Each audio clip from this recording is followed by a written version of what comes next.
నిన్న చూస్తే ఎన్టీఆర్ గారిది వద్దని జరిగింది. దాంట్లో బాలకృష్ణ బ్యానర్లు జూనియర్ ఎన్టీఆర్ గారి బ్యానర్లు ఎందుకని తొలగించారు? ఇప్పుడు బాలకృష్ణకి చేతగాకే చంద్రబాబు నాయుడుకి అప్పచెప్పాడు పార్టీ.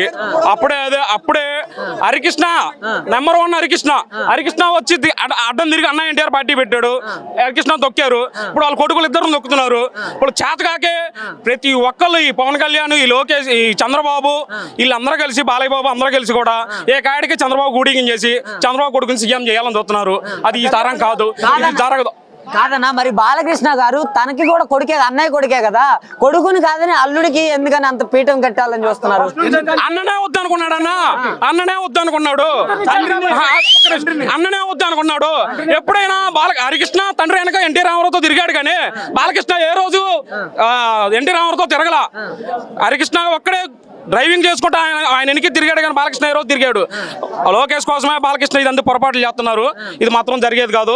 రాష్ట్ర ప్రజలందరూ తెలుసుకోవాలి. ఇది మరి లోకేష్ పరిస్థితి ఏంటి ఎన్నికల తర్వాత? లోకేష్ పరిస్థితి ఏంటంటే లోకేష్ పరిస్థితి ఇప్పుడు అందరూ లోకేష్కి అందరూ వాళ్ళ నాన్న, వాళ్ళ బాబాయ్, వాళ్ళ బావ పవన్ కళ్యాణ్ అందరూ సపోర్ట్ చేస్తున్నారు. రేపుకి ఓడిపోయిన తర్వాత కూడా లోకేష్కి పవన్ కళ్యాణ్, వాళ్ళ బాబాయ్, చంద్రబాబు నాయుడు అందరూ కలిసి సలహా ఇస్తే ఏదో ఒకటి చేసుకుంటాడు.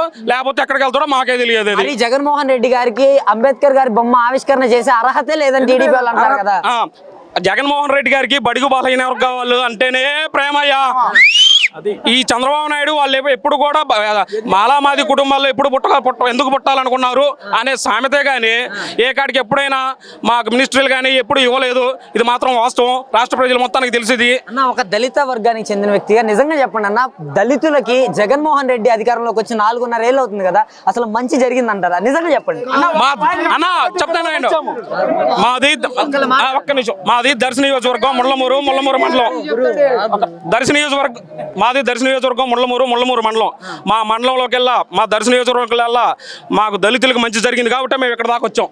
అన్న కాదన్నా, డబ్బులు ఇచ్చి పిలిపిస్తున్నారు జగన్ మీటింగ్లు కానీ. ఈ కుత్తిక దిగిద్ది ఆ మాట అంటే, అది జగన్ కోసం ఈ కుత్తికలు కూడా దిగుద్ది. అది కుత్తికలు కూడా దిగుద్ది. మమ్మల్ని కూడా దమ్మున్న మగోడు ఉంటే కూడా రమ్మను. ఫైనల్ గా ఎన్నికల సమయం 2 నెలలే ఉంది. మరి చంద్రబాబు నాయుడు, పవన్ కళ్యాణ్, ఇతర ఎన్నెన్నో పార్టీలు కలుస్తున్నాయి. జగన్మోహన్ రెడ్డి గారు సింగిల్ గా వస్తున్నారు. ఎన్ని సీట్లు కలవచ్చు అంటారు జగన్? సింగిల్ గానే వస్తాడు. మా దర్శిలో మా శివన్న, జై శివన్న, బూచపల్లి శివన్న గెలుస్తాడు. దర్శిలో ఏది గెలిస్తే పైన సీఎం కూడా అదే అవుతాడు. బూచపల్లి శివ గెలుస్తాడు, పైన సీఎం జగన్మోహన్ రెడ్డి అవుతాడు. ఇది మాత్రం పక్కా రాసి పెట్టుకోండి. 115 నుంచి 117 సీట్లు కన్ఫర్మ్ జగన్మోహన్ రెడ్డికి వస్తాయి. మేము వైనాడు 175, మా జగన్ అన్న 175 అని చెప్పినా కానీ మాకంత మేమంతా గొప్పలుగా మేము చెప్పుకోవట్లేదు. 115 నుంచి 117 సీట్లు కన్ఫర్మ్ గా వస్తాయి మాకు. మా దర్శి వచ్చింది, పైన సీఎం జగన్మోహన్ రెడ్డి అవుతాడు. ఇది మాత్రం రాసి పెట్టుకున్నా. జై జగన్, జై వైఎస్ఆర్.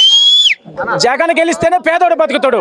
చంద్రబాబు గెలిస్తే ఉన్నోడు జన్మభూమి కమిటీలు బతుకుతాయి అంతే.